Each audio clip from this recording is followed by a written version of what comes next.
Assalamualaikum warahmatullahi wabarakatuh. Perkenalkan, kami dari kelompok tes kepribadian di SC ingin mempresentasikan hasil kerja kelompok kami dengan saya Rizka Amalia dan teman saya Hayatul Nufus.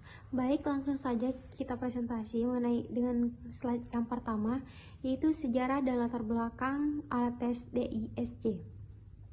Model perilaku DISC pertama kali dikemukakan oleh William Marston Moulton, seorang psikologis dengan gelar PhD dari Harvard. Bukunya yang berjudul Emission of Normal People kemudian dilanjutkan oleh W. Alton V. Chalke, seorang psikolog industri yang merupakan orang pertama yang membangun instrumen penilaian personality profile test menggunakan teori Marston. Alat yang digunakan oleh Carles sejak 1948 ini bertujuan untuk menyeleksi personalia atau tenaga kerja oleh kalangan bisnis sekitar 10 tahun. Kemudian Walter Kalke Associates mengembangkan versi baru dari instrumen ini untuk John Clever. Instrumen ini disebut self-description atau deskripsi diri. Self-description digunakan oleh John Gayard, PhD, untuk menciptakan profil diri.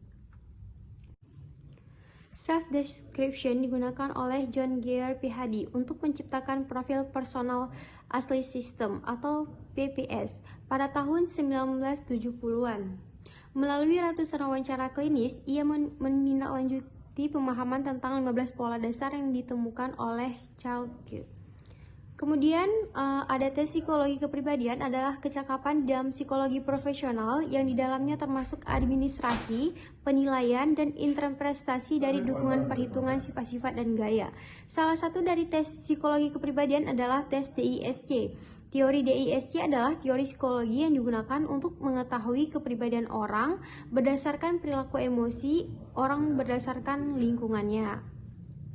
Nah, kemudian ada jenis-jenis kepribadian di SC. Yang pertama ada dominance atau D. Karakteristik dari individu jenis D yaitu ambisius, cepat dalam mengambil keputusan, independen, tegas, dan kompetitif. Namun karakter D mempunyai kelemahan yaitu penuntut, tidak sabar, dan tidak menyukai rutinitas. Karakteristik dari individu jenis D yaitu optimis, suka bergaul, antusias, penghibur orang lain, motivator, dan ramah. Kelemahan dari karakter D adalah tidak detail, mudah lupa, banyak bicara, dan overreacting. Kemudian ada influence. Karakteristik dari individu bertipe S itu jujur, loyal, sabar, akomodatif, gigih, dan suka menolong. Kelemahan dari individu tipe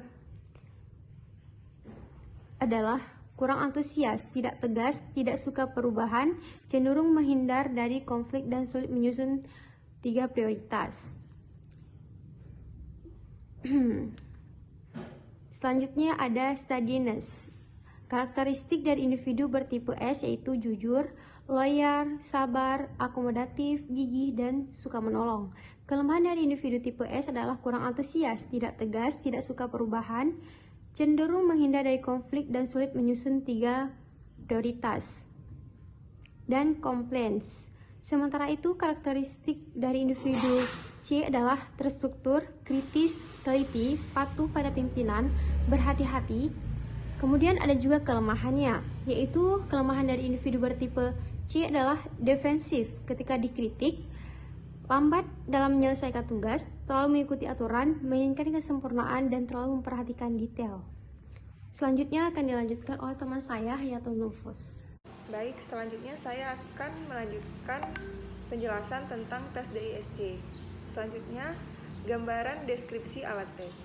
DISC memberikan keuntungan dalam kemudahan penggunaannya, karena tes ini hanya membutuhkan waktu paling lama 15 menit untuk menyelesaikan 24 pertanyaan yang ada di dalamnya.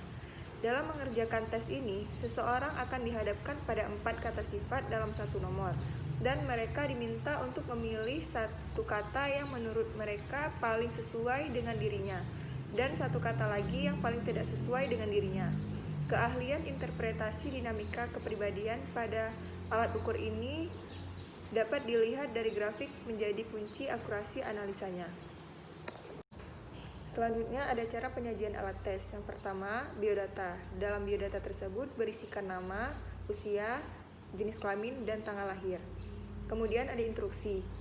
Instruksi yang pertama, beri tanda X pada kolom di bawah huruf P di samping kalimat yang paling menggambarkan diri Anda. Yang kedua, beri tanda X pada kolom di bawah huruf K di samping kalimat yang paling tidak menggambarkan diri Anda. Dan yang terakhir ada cara scoring. Yang pertama, hitung berapa jumlah DISC dan titik di kolom MOS yang paling menggambarkan daripada lembar kunci jawaban. Jumlahnya harus 24. Yang kedua, hitung berapa jumlah DISC dan titik di kolom les yang paling tidak menggambarkan daripada lembar kunci jawaban. Jumlahnya juga harus 24. Yang ketiga, kurangi jumlah D, MOS, dan DLES. Kemudian lanjutkan dengan kolom ISC dan titik. Yang keempat, buat grafik MOS, LES, dan pengurangan dari MOS dan LES atau change. Terima kasih, hanya ini yang dapat kami sampaikan. Lebih dan kurang kami mohon maaf. Wabillahi taufiq wal hidayah. Assalamualaikum warahmatullahi wabarakatuh.